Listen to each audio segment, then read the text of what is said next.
Welcome to Ants Canberra, where we're going to run a tutorial on how to make a terrarium for your ants. Here today I've been using a Bioscape terrarium, and we're going to be using Hebel block to fill the bottom of the terrarium for the nest. So simply just measure the size that you need. Here I decided to hose it a bit just to make it wet to reduce some dust, but you can see that rubbed off my line, so that wasn't very successful. Whoop. And at this point I decided to get some help from my 8-year-old son, and we just start measuring it again, and just using a regular power saw you can cut through Hebel block, also known as white-on, as long as you're just slow and careful. You can see here I'm not wearing shoes, and it wasn't too long before I decided that was a terrible idea. But for now, we're just being careful. Stop. Bit more measuring and a bit more cutting. The blade wasn't deep enough to get through the entire width of the block in one go, so 2 cuts, one on the top, one on the bottom, very carefully, and there we go. Just double checking that it all fits, and it's a bit big as you would expect. Hebel block's quite workable, so you can just keep cutting it, and when you're ready, sand it to just make some minor adjustments so it fits perfectly inside that glass. Here I decided to cut a bit off the back of the block. That will be used to create a bit more depth for soil when we plant the terrarium later on. Now, getting the sandpaper and giving it a good sand, we want to make it nice and flat, nice and even, make it look nice and pretty. Right now. You can see quite a lot of dust is being produced here, so wearing a dust mask is recommended.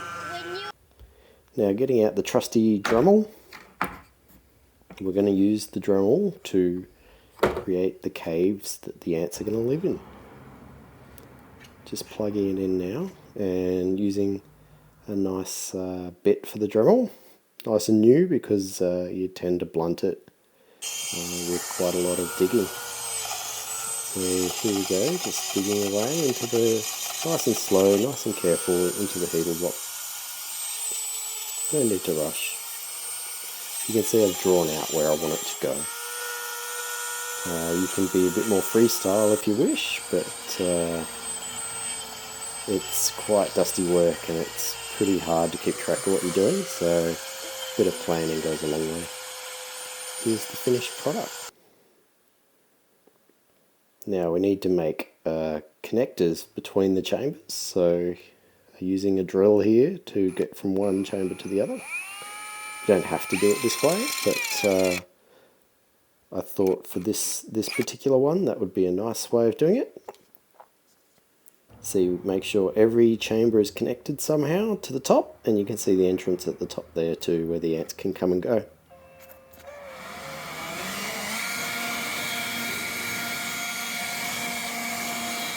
Oh, and here's a second nest we're making now, something a bit unusual. Carved in some words. Okay, here.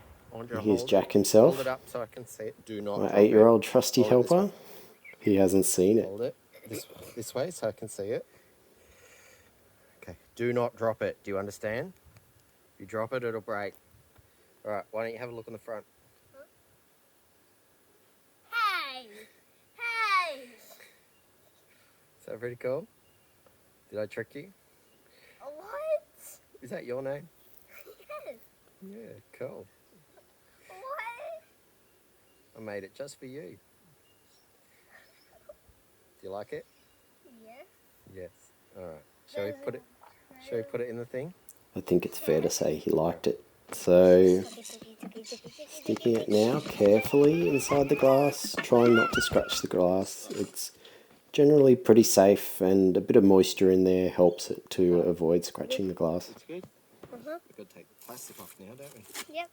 Take the plastic off. Looks pretty good. How's it look? This is what it looks like inside the glass and outside the glass. Beautiful creations. Now we're inside, and it's time to do the next step.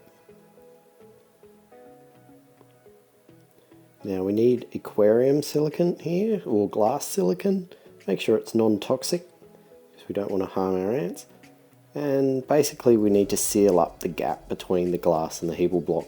If you're like me, getting that Hebel block perfectly square and fitting nicely and perfect inside of the glass is difficult work. So instead we just silicone the gap, and that way the dirt that we add in later doesn't fall down between the Hebel block and the glass. Not that that would be a big problem, but it just looks nicer, I think, this way. Now just with some warm soapy water, just like you would with any silicone, just smooth it out, make it look pretty. Just carefully going along. And carefully kneading it and making it look nice. Not my best work here, but does the job. Now in this particular model I've put a tube to stop dirt from falling down into the Hebel.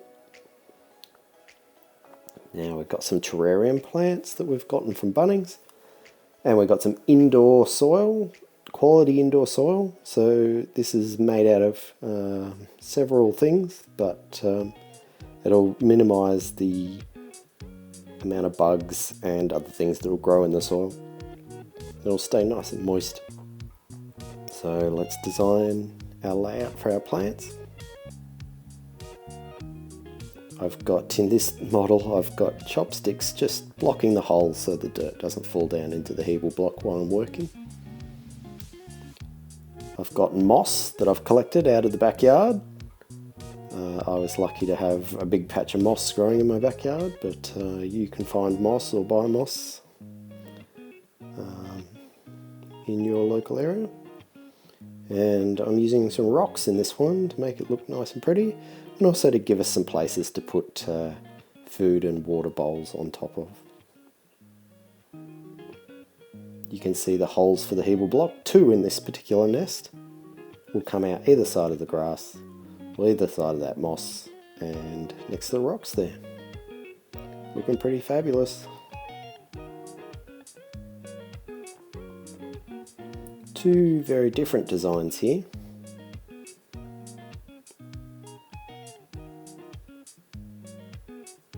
Both fairly new, so not well established. You can see a little colony in this nest. There's about 11 workers in there, doing quite well. Quite happy. Oh, this is the 3rd design. Also quite happy with the way this turned out. The nest chambers are much larger in this model, so this model would probably suit something like a green-headed ant, whereas this model probably would suit something like sugar ants.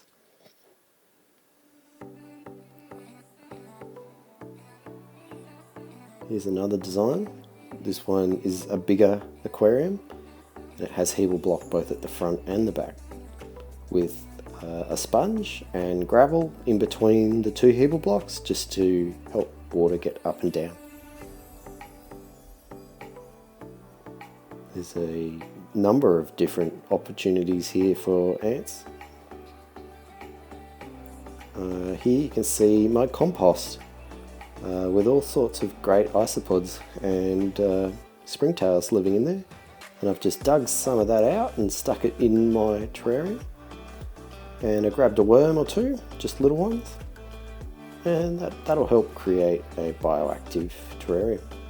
Here's a different type of terrarium, an Oz ant's nest. I think it's a medium size, and you can see we've planted a few things in here and put some rocks, and only got about an inch or so of soil. That should be enough for these plants. We've got some Polyrhachis Ammon ants who are going to use this as an outworld. Very inquisitive, this species. And they're just starting to have a look. Doesn't take long with this species. They try out everything pretty much straight away.